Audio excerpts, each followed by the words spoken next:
Seorang wanita kaya raya mendapatkan harta dari suami pertamanya, namun suami berpulang. Kini dirinya menikah dengan pernikahan kedua dan ketiga, namun tak berlangsung baik.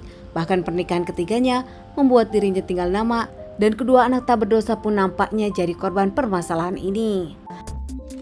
Kejadian kisah nyata ini pun terjadi di kota Aceh Utara.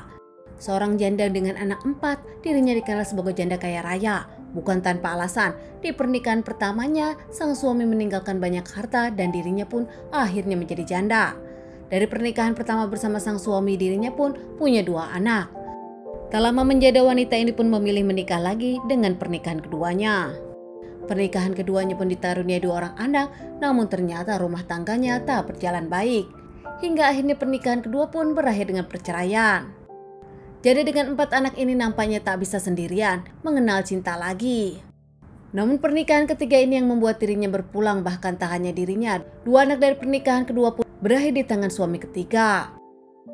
Wanita tersebut bernama Irawati, 33 tahun. Punya rumah mewah 2 lantai di kalangan lingkungannya, dirinya pun dikenal sebagai janda kaya. Setelah menjada dengan pernikahan keduanya, dirinya berkenalan dengan seorang lelaki bernama Aidil asal Deli Serdang. Aidil sendiri dikenal tak kerja, namun dirinya punya mulut manis. Kadang-kadang bekerja sebagai kuli bangunan, namun di awal bisa menjerat Irawati sehingga keduanya berpacaran dan menikah. Meskipun saat itu pernikahan ditentang keluarga dari Irawati. Aidil memang di awal menikah dengan Irawati karena Aidil tahu Irawati janda kaya. Setelah menikah dengan Irawati, keduanya pun kerap cekcok, bahkan karena itu Irawati kerap marah-marah.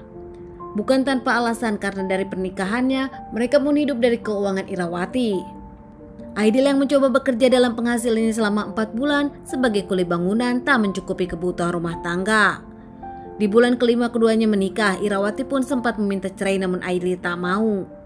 Pasangan ini pun kerap cekcok masalah keuangan. Irawati selalu mengomel karena ternyata suami barunya punya gaji yang kecil. Setelah merasa tak kuat lagi, Aidil pun setuju cerai dari Irawati. Namun nampaknya saat itu Aidil minta persyaratan. Aidil meminta harta gonogini, bahkan Aidil pun meminta rumah itu dibagi 2, dirinya ingin mendapatkan harta Irawati. Sontak saja Irawati sang istri menolak persyaratan perceraian mereka. Irawati merasa kalau rumah itu dari suami pertamanya, bukan hasil Aidil, bahkan Aidil pun baru menikah dengan dirinya 5 bulan. Karena masih menginginkan harta dari Irawati, belakangan Aidil pun mengancam akan menghabisi Irawati dengan ke-4 anaknya apabila tak memberikan harta gonogini.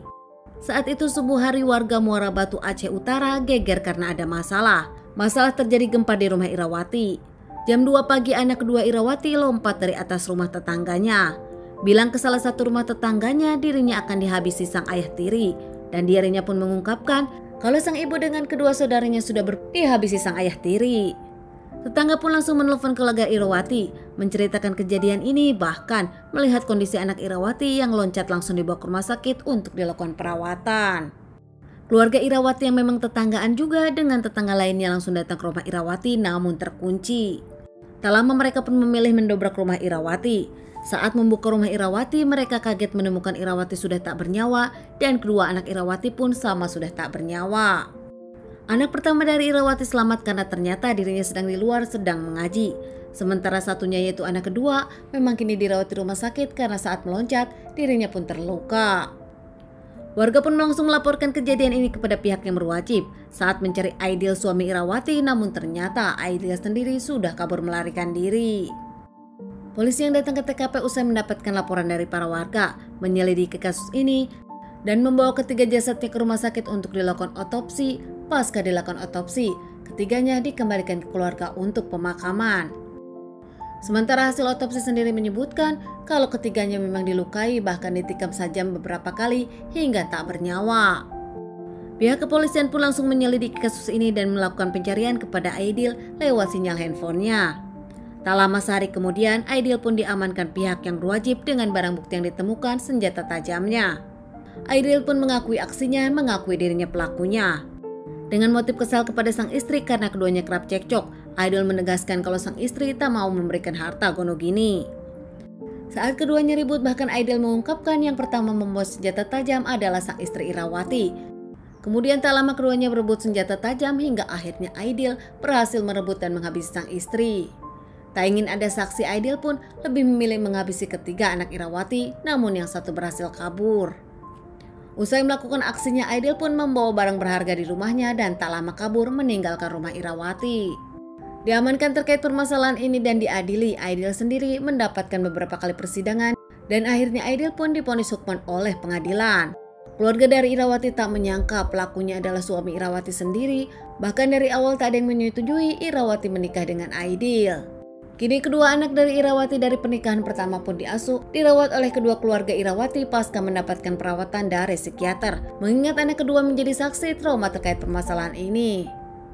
Teman-teman, sekian dulu bahasan kasus yang aku bawakan kali ini.